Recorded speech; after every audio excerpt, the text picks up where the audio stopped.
युगंधर या पुस्तकात रुक्मिणीने श्रीकृष्णाची सकाळची दिनचर्या कशी होती याबद्दल वर्णन केलेले आहे. आज मी तेच तुम्हाला सांगणार आहे. ती सांगते, नेमक्या ब्राह्मी मुहूर्तावर श्री उठत. आपल्या भावओल्या मस्त नेत्रांनी प्रथम करदर्शन करीत. गुलाबी तळहातावरील सुतासारख्या रक्तमय रेषांची चिन्ह निरखीत.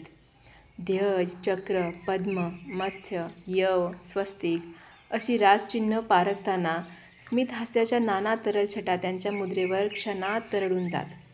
मग भूमीकडे बघत तिला उद्देशून अंगभूत नम्र भावे म्हणत, पादस्पर्श क्षमस्व मे. मग सुवर्णी पात्रातील गोड पाण्याची बोटं ते नेत्रांवरून फिरवून घेत. मंचकावर बसल्या बसल्याच पद्मासन जमवून मिटल्या नेत्री परमात्म्याचं काही काळ ध्यान करत. याच वेळी सुदर्शनाच्या दिव्य मंत्राचं ते मनोमन स्मरण करत. अशा वेळी कधीतरी मलाच त्यांचं दुर्लभ दर्शन होई. किती तेज पुंज दिसे त्यांची ध्यानमग्न नेत्र मिटली मुद्रा. मग हिरडा बेहेडा यांच्या कडुनिंब पत्रांमिश्रित चूर्णानं अगोदरच स्फटिक धवल असलेल्या दंतपंक्ती घासत, वाळा मिश्रित गंधित जलानं मुख प्रक्षाळत, काही काळ श्वसनावर नियंत्रण साधणारे आसनांचे व्यायाम घेत. यावेळी त्यांच्या विश्वासाचे निवडक सेवक सेविका त्यांच्या सेवेत असत. त्यांचा स्नानविधी हा एक समारोहच असे.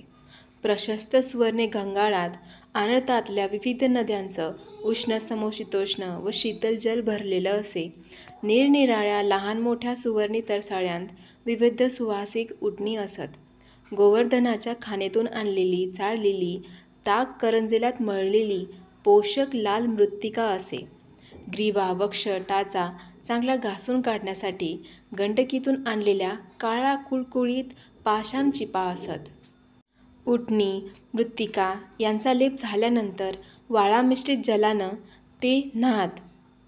त्याच ओल्या अंगावर काठेवाडी गाईच्या धारोष्ण दुधाचा सुवर्णजलमिश्रित अभिषेक ते घेत. शेवटी सुगंधी शीतल जलाचा सुवर्णकुंभातून अभिषेकच सेवक सेविका सौराष्ट्रातील लोकगीतांच्या गजरात त्यांच्यावर करत. रुक्मिणी सांगते, त्यांच्या या स्नानसेवेतील सेवक सेविकांना मी आपापसात कुजबुजताना कितीतरी वेळा ऐकलं आहे की श्रीकृष्ण महाराज जलाभिषेक मस्तकी घेताना सोमनाथाच्या मंदिर गाभाऱ्यातील शिवपिंडीसारखेच दिसतात.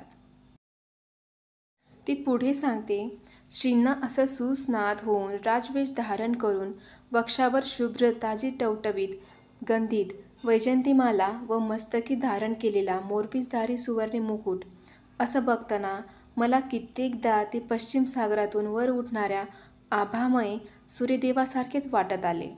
नेहमीच्या स्नानानंतर ते प्रथम मातापित्यांसह सर्व ज्येष्ठांचं दर्शन घेत. संध्या करून धारोष्ण दुधाचा कुंभ आखंड प्राशत. पुरोहितांच्या मंत्रघोषांत होमाला हवन देत. मग आपल्या साधन कक्षातून दिसणाऱ्या उगवतीच्या सूर्याचं पूजन करत. दर्भाच्या आसनावर बसून एकाग्रतेनं नम्रभावे सविस्तृ मंत्राचं नादमय गायत्री छंदात पुनश्चरण करत. नंतर देव व पूर्वज यांना तसेच कुलाच्या ऋषींना समंत्रक तर्पण दिलं जाईल. मग नानाविधी वस्तूचं दानसत्र सुरू होईल. नंतर श्री सुधर्मासभेचा शस्त्रधारी असा राजवेश परिधान करत.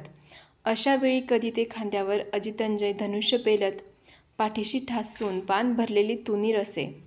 कधी ते हाती घोटीव काळं शार, उंच शीळ, शिसवी सौनंद मुसळ घेत. कधी खांद्यावर सुवर्णलेप दिलेली गोल डौलदार कौमोदकी लोह गदा असे. कधी नुकतंच कवचधारी नंद खड्ग कमरेला आवळून ती जात. त्यांना अशा विविध शस्त्रधारी रूपात बघणं हा माझा छंद व परमानंद होता.